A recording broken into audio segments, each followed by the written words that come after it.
Hi guys, today we are starting section 9.5, which covers using the quadratic formula. And the quadratic formula is the final method that we're going to use and we're going to learn for solving quadratic equations. So just to kind of review, you guys have learned factoring, graphing, solving with square roots, and completing the square. And the quadratic formula is the fifth and final method that we're going to learn for when we're solving these quadratic equations.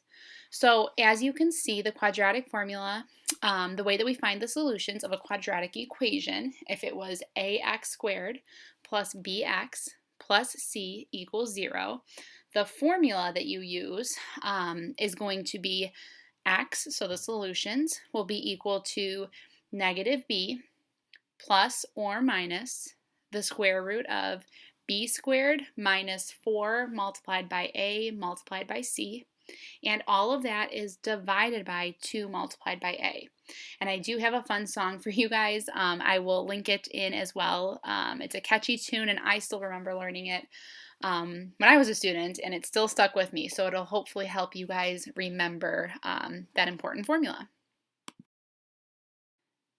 All right, so in 9.5, example 1, we are asked to solve the quadratic equation 2x squared minus 5x plus 3 equals 0, and we're asked to solve this by using the quadratic formula. So the first thing that I want to do is I want to just label and identify what number represents A, B, and C based on that ax squared plus bx plus c equals 0. So in this specific equation, we have a is equal to 2, b is equal to negative 5. Since we were subtracting 5, that's a negative 5. And then c is equal to 3. And it's going to help you guys in the beginning to be writing this out just so that you can kind of reference and remember, especially when there are negatives involved. That'll be a helpful reference to look back to. All right, so my next step here was I rewrote the quadratic formula, which is up in green, using the different letters and variables.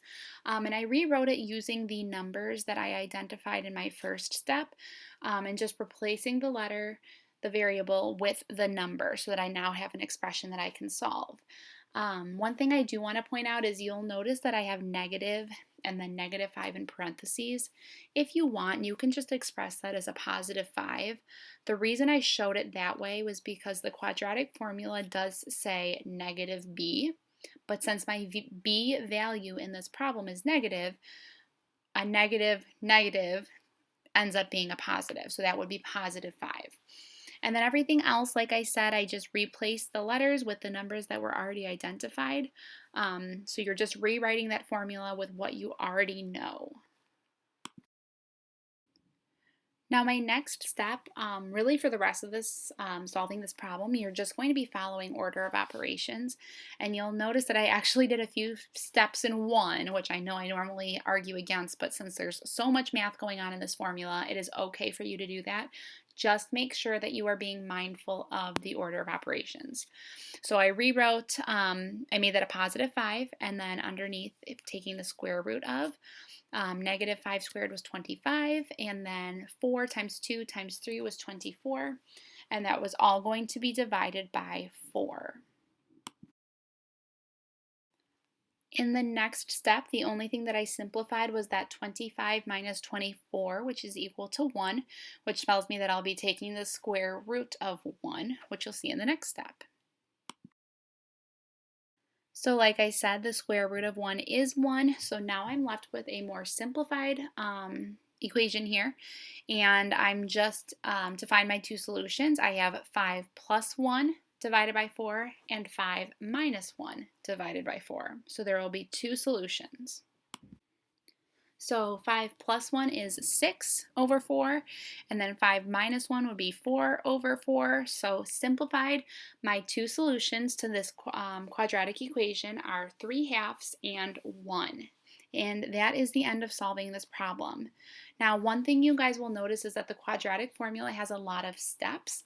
So while it is very efficient in finding the answer, it's not always going to be the fastest method depending on what the problem is.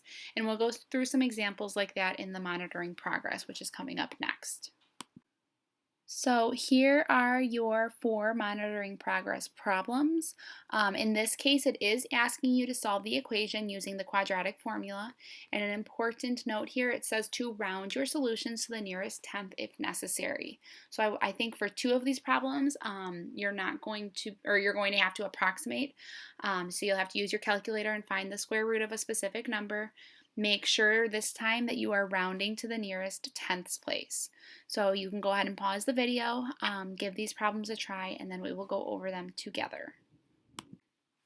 All right, so here is my work for problem number 1. You'll notice that again I started by identifying A was equal to 1, B is -6, and C is equal to 5. And we didn't go over this yet, but if there is not a coefficient, so if there's not a number in front of the variable, that value would just be a positive or a -1, depending on if you're adding or subtracting. Again, you can see how I plugged in and showed all of the work for the steps there. And when I simplified, again, you might want to click pause. I'm not going to walk through every single step, but it is written out there. When I simplified, I had 2 solutions, and that was x is equal to 5 and x is equal to 1. Now, before we move on to problem number 2, I did just want to show I rewrote problem number 1, and some of you may have noticed this, but I just want to help make the connection here. And that is that the equation, the quadratic equation in number 1, x squared minus 6x plus 5, can be factored very easily. Right? We know that -5 times -1 is +5, and -5 plus -1 is -6. So I was able to factor that really easily. And then once it's factored, I know automatically that the 2 solutions are 5 and 1. So in this case, it really would have been the easiest to factor, right?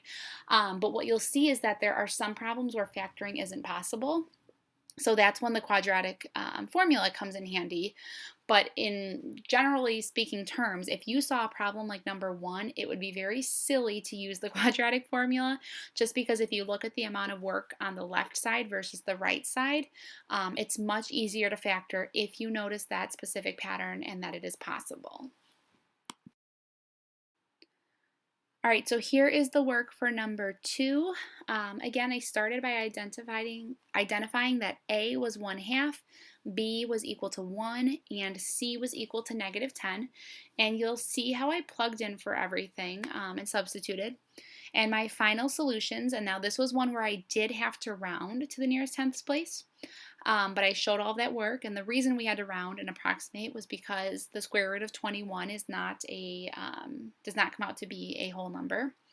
But final solutions were x is equal to 3 6/10 and x is equal to -5 6/10. Hopefully all the work there is clear and easy to understand. I did make a little mistake there. I forgot that A was 1/2, and that kind of threw off my whole problem. But ignore the whiteout and then check those final solutions, and hopefully you guys did well with that. All right, for numbers 3 and 4, you can go ahead, like I said, and pause. I did try to show every single step so that if you check your solutions, which are listed on the bottom, if you did not get those answers, please go back and really check and see where did you go wrong, where does the work not match up, so that you can understand where you might be making some mistakes. So for number 3, we had 2 solutions. X was equal to -1 2/10, and x was equal to 1 9/10. And for number 4, this one was a little bit different. There was only one solution, and that solution was x is equal to 1/2. The reason why is because we end up taking the square root of 0 and then adding or subtracting 0. And if you add 0 or subtract 0, it's not going to give you a different solution. So if I did 4 plus 0 over 8 or 4 minus 0 over 8, I was still going to end up simplifying to 1/2. And that's the reason we only have one solution there. So I know that that is a lot of work to look at, a lot of information for you guys to take in, but you'll have the quadratic formula. Hopefully you wrote that down to refer back to and help you while you're solving some new problems here with it. And just remember, you won't be using it every single time. Like we saw in example 1, if there's quicker options available, you can always use that one. So if you need any help with anything or something's not quite making sense, send me an email, send me a message, and I would be happy to work through some more problems with you guys.